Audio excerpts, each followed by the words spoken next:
ಲಿಂಗಸಗೂರು ತಾಲೂಕಿನಲ್ಲಿ ಕಾರ್ಯನಿರ್ವಹಿಸುತ್ತಿರುವ ಕೆಲ ಆಯುಷ್ ಹಾಗೂ ಆಯುರ್ವೇದ ವೈದ್ಯರುಗಳು ಕಾನೂನಿಗೆ ವಿರುದ್ಧವಾಗಿ ಅಲೋಪತಿ ಔಷಧಿ ಮತ್ತು ಹೈಡೋಸ್ ಇಂಜೆಕ್ಷನ್ ನೀಡುತ್ತಿದ್ದಾರೆ ಎಂಬ ಆರೋಪ ಕೇಳಿಬಂದಿದ್ದು, ಈ ಕುರಿತು ಕ್ರಮ ಕೈಗೊಳ್ಳಬೇಕೆಂದು ಜಯ ಕರ್ನಾಟಕ ರಕ್ಷಣಾ ವೇದಿಕೆ ತಾಲೂಕು ಘಟಕ ಲಿಂಗಸಗೂರು ವತಿಯಿಂದ ತಾಲೂಕು ಆರೋಗ್ಯಾಧಿಕಾರಿಗಳಿಗೆ ಮನವಿ ಸಲ್ಲಿಸಲಾಯಿತು. ಹಟ್ಟಿ, ಮುದಗಲ್ ಹಾಗೂ ಲಿಂಗಸಗೂರು ಪಟ್ಟಣಗಳಲ್ಲಿ ಕೆಲವು ಬಿಎಎಂಎಸ್ ಹಾಗೂ ಬಿಎಚ್ಎಂಎಸ್ ವೈದ್ಯರುಗಳು ತಮ್ಮ ವೃತ್ತಿಗೆ ಸಂಬಂಧಿಸಿದಂತೆ ಅಲೋಪತಿ ಚಿಕಿತ್ಸೆ ನೀಡುತ್ತಿದ್ದು, ಕೆಪಿಎಂಇ ಕಾಯ್ದೆಯಡಿ ಉಲ್ಲಂಘಿಸಿ ನೋಂದಣಿ ಅಲ್ಲದೆ ಕ್ಲಿನಿಕ್ಗಳನ್ನು ತೆರೆಯಲಾಗಿದೆ. ಅಲ್ಲದೆ ಕೆಲ ಆಸ್ಪತ್ರೆಗಳಲ್ಲಿ 2 ರಿಂದ 4 ಬೆಡ್ಗಳವರೆಗೆ ವ್ಯವಸ್ಥೆ ಮಾಡಿಕೊಂಡು ಅಕ್ರಮವಾಗಿ ರೋಗಿಗಳಿಗೆ ಚಿಕಿತ್ಸೆ ನೀಡಲಾಗುತ್ತಿದೆ ಎಂದು ಮನವಿಯಲ್ಲಿ ಆರೋಪಿಸಲಾಗಿದೆ.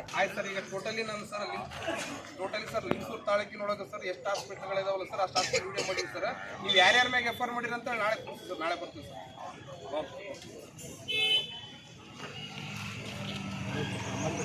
ಈ ಹಿನ್ನೆಲೆಯಲ್ಲಿ ತಾಲೂಕಿನಲ್ಲಿ ಅಕ್ರಮವಾಗಿ ಅಲೋಪತಿಕ್ ಚಿಕಿತ್ಸೆ ನೀಡುತ್ತಿರುವ ವೈದ್ಯರ ವಿರುದ್ಧ ಕೂಡಲೇ ಪರಿಶೀಲನೆ ನಡೆಸಿ ಕಠಿಣ ಕ್ರಮ ಕೈಗೊಳ್ಳಬೇಕು. 3 ದಿನಗಳೊಳಗೆ ಕ್ರಮ ಕೈಗೊಳ್ಳದಿದ್ದಲ್ಲಿ ತಾಲೂಕು ಆರೋಗ್ಯಾಧಿಕಾರಿಗಳ ಕಚೇರಿ ಮುಂದೆ ಪ್ರತಿಭಟನೆ ನಡೆಸಲಾಗುವುದು ಎಂದು ಜಯ ಕರ್ನಾಟಕ ರಕ್ಷಣಾ ವೇದಿಕೆ ಎಚ್ಚರಿಕೆ ನೀಡಿದೆ. ಈ ಸಂದರ್ಭದಲ್ಲಿ ಸಂಘಟನೆಯ ತಾಲೂಕು ಅಧ್ಯಕ್ಷರಾದ ಹನುಮಂತನಾಯ್ಕ, ಪ್ರಕಾಶ್ ಕುರಿ, ನಿಂಗಪ್ಪ, ರಾಮಲೂಟಿ, ಅದಪ್ಪ, ಗುರುಗುಂಟ್, ಮಲ್ಲೇಶ್, ಮೋಹಿನ್, ಶಿವರೆಡ್ಡಿ, ನಿಂಗರಾಜ, ಅಮರೇಗೌಡ, ಮಂಜುನಾಥ್, ಅದಪ್ಪ, ಶಿವರಾಜ ನಾಯ್ಕ ಸೇರಿದಂತೆ ಉಪಸ್ಥಿತರಿದ್ದರು.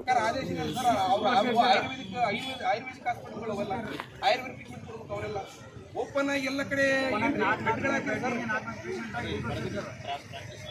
ಹಾಸ್ಪಿಟಲ್ ಸರ್, ನೀವು ನಿಮ್ಮ ಹಾಸ್ಪಿಟಲ್ ಎಲ್ಲಿ ಡಾಕ್ಟರ್ MBBS ಮುಗಿದವರು ಇದಾರ, ಅಲ್ಲಿ ಬರ್ತಕ್ಕಂಥ ರೋಗಿಗಳಿಗೆ ಎಷ್ಟು ಹಣಗಳು ಕೇಳ್ಕೊತಾರೆ ಸರ್. ಈ ಫ್ರೀ ಟ್ರೀಟ್ಮೆಂಟ್ ಜನ ಇಲ್ಲಿ ಬರಕ್ಕೆ ಅವ್ರು ಸರ್, ಅವ್ರಿಗೆ ಚೆನ್ನಾಗಿ ನಾವು ಟ್ರೀಟ್ಮೆಂಟ್ ಕೊಡ್ತೀವಿ ಅಂತ ಜನರು ಮಾಯ ಮಾಡ್ತಾರೆ.